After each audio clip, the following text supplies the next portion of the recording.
6 শিডিউলত আছে tribal belt end block 47 সনৰ পৰাই আছে खुलुमनायजों लोगोसे गासैबो मानगोनां रायजो राजा आफा बिदा फंबायमोनखौ फिन खनसेबाव आंनि नैबे गोदान भिडिअ बरायना लाग्रोनाय जाबाय ट्राइबेल बेल्ट्स एन्ड ब्लक्सनि जा मोनसे इस्यु जेराव माखासे नन ट्राइबेल हारिनि सुबुंफोरा जोंनि ट्राइबेल बेल्ट्स एन्ड ब्लक्सनि हायाव थानानैनो दिनैयो एसटी स्टेटासखौ मोननो थाखाय आन्दोलन खालामनो गोहो मोनग्रा जाबाय दिनै जोंहा टोटेल 47 टा ट्राइबेल बेल्ट्स एन्ड ब्लक्सफोर दङ बेनिनि गेजेराव जाहैबाय 17 टाया ट्राइबेल बेल्ट्स आरो 30 टाया जाहैबाय ट्राइबेल ब्लक्स दा दिनै मोनसे बाथ्रा बुंगोन आङो आदिबासीफोरजों बर'नि गेजेराव मोनसे कनफ्लिक्ट जादोंमोन बे आदिबासी आरो बर'नि गेजेराव जानाय जा कनफ्लिक्ट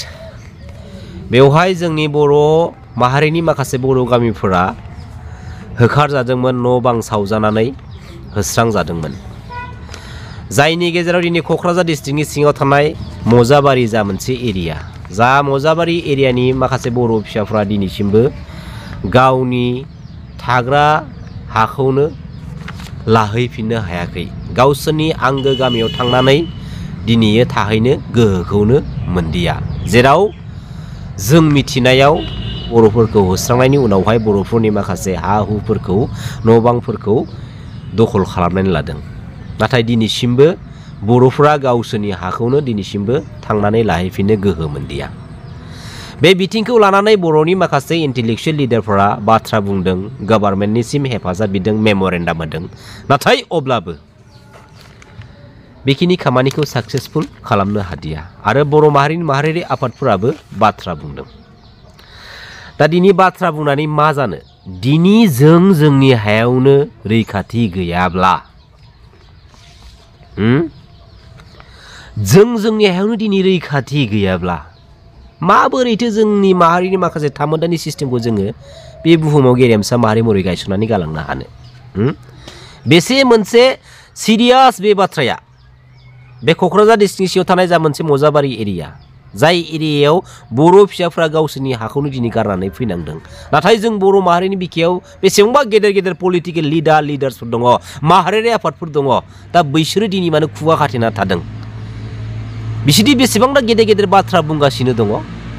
नाथाय बै बर' फिसाफोरनि हाखौ थांनानै मानो हैनो हायाखै मानो अब्ला दिनैयो बै बर' हारिनि लिडार्सफोरा बै माहारियारि आफादफोरनि गेदेर दैदेनगिरिफ्रा माहारियारि आफादनि बिबानाव थानायनिबो जेबो अधिकार गैया सिदा बाथ्राखा जोंनि हायावनो जोंनि बर' फिसाफ्रा दिनैयो गुबुन हारिजों होख्रांजायो लाजियाखसै मानि लिडारगिरि खालामफैदोंसोलाय बर'नि लिडारफोरखौ बुंदों आं मानि लिडारगिरि खालामफैदों बिसोरो बर' फिसाफ्रानो गावनियाव दिनै आलाय सिलाय बे बाथ्राखौ मिथिगौ बर'नि साफ्रोमबो गेदेर लिडारफ्रा नाथाय दिनै सिरि थादों गावबागाव बेक्तिगत सार्थनि थाखाय दिनै बाथ्रा बुंबाय दं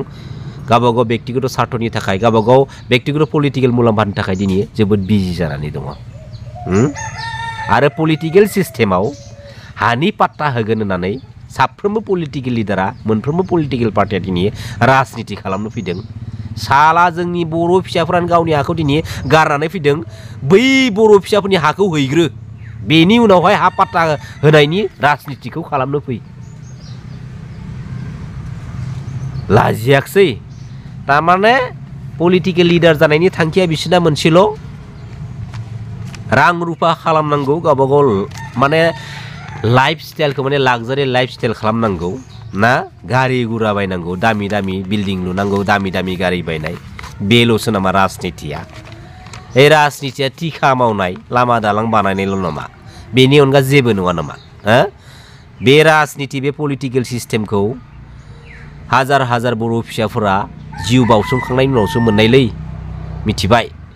बेखायनो माहारिनि थामोन्दानि थाखाय बे राजनितिखौबो बाहायनो सोलों बाहायनो नाजा रोङाब्लाथाय मिथिबाय आरो मोनसे बयनिख्रुइबो इम्पर्टेन्टसिन बाथ्राया जाहैबाय मा जोंनि बिटिसिआव बिटिआर ओनसोलनि सिङाव थानाय जा ट्राइबेल बेल्ट्स एन्ड ब्लक्सनि हानि एरिया बे हानि एरियाखौ नन ट्राइबेल हारिनि सुबुंफोरा सेन्सास बायदियै मिथिनाय बायदिब्ला टटेलि 17,407 दखल खालामनानै लानानै दंबाय दङ बेखौ इभिक्सन खालामनो थाखाय बै दखल खालामनानै लानाय नन ट्राइबेल हारिफोरखौ होस्रांनो थाखाय अलरेडि 2019आव 2019 मायथाइयाव कर्टनिफ्राय मोनसे अर्डार फैदोंमोन नाथाय अर्डार फैसेयावबो बेखौ इभिक्सन खालामनो हायाखै आरो सेन्सास बायदि जों मिथिनायाव बे ट्राइबेल बेल्ट्स एन्ड ब्लक्सनि हाफोरनिफ्राय गासै टटेल 54,798 बिगा हाफोरखौ नन ट्राइबेल हारिनि सुबुंफ्रा दखल खालामनानै लानानै दङ जाय 54,798 बिगा हाफोरखौ नन ट्राइबेल हारिनि सुबुंफ्रा दखल खालामनानै लाना दङ बिसोरखौ अलरेडि इभिक्सन खालामनो थाखाय कोर्टनिफ्राय मोनसे नोटिस जारि होदों नाथाय अब्लाबो कुनु मोनसे सक्सेसफुल जानायखौ जों नुनो मोनदिया आरो बे जोंनि ट्राइबेल बेल्ट्स एन्ड ब्लक्सनि हानि प्रोटेक्शननि थाखाय Assam land and revenue regulation act 1886 जेराव चैप्टार 10 नि बाथ्रा जोंनि बे ट्राइबेल बेल्ट्स एन्ड ब्लक्सनि हायाव रावबो नन ट्राइबेल हारिनि सुबुंफोरा थानो हाया बायनोबो हाया दखल खालामनानैथ' थानो हाखाथारानो आरो जाय नन ट्राइबेल हारिनि सुबुंफोरा जोंनि बे ट्राइबेल बेल्ट्स एन्ड ब्लक्सनि हायाव दिनैनि समसिमहालागै दखल खालामनानै दङ बैसोरखौ इभिक्सन खालामनो थाखाय होस्रांनो थाखाय कोर्टनिफ्राय स्पेशली मोनसे नोटिस लाबोलांनांगौनि जेबो जा दरखार गैया उइदाउट एनी नटिफिकेशन बे ट्राइबेल बेल्ट एन्ड ब्लकनि हायाव दखल खालामनानै थानाय नन ट्राइबेल हारिनि सुबुंफोरखौ जोङो गोसोबानो इभिक्सन खालामनो हायो नाथाय मा खालामनो जोंनि BTC आवबो नैबे मोनसे गाज्रि सिस्टेम जाबाय बे गाज्रि सिस्टेमानो जाहैबाय मा मोनफ्रोमबो पलिटिकल पार्टिया गावबागाव माखासे भट बेंकनि सार्थनि थाखाय बैसोरखौसो बांसिन इम्पर्टेन्ट होनानै गावनि बिखुङावनो दिनै रुजुनानै लागासिनो दङ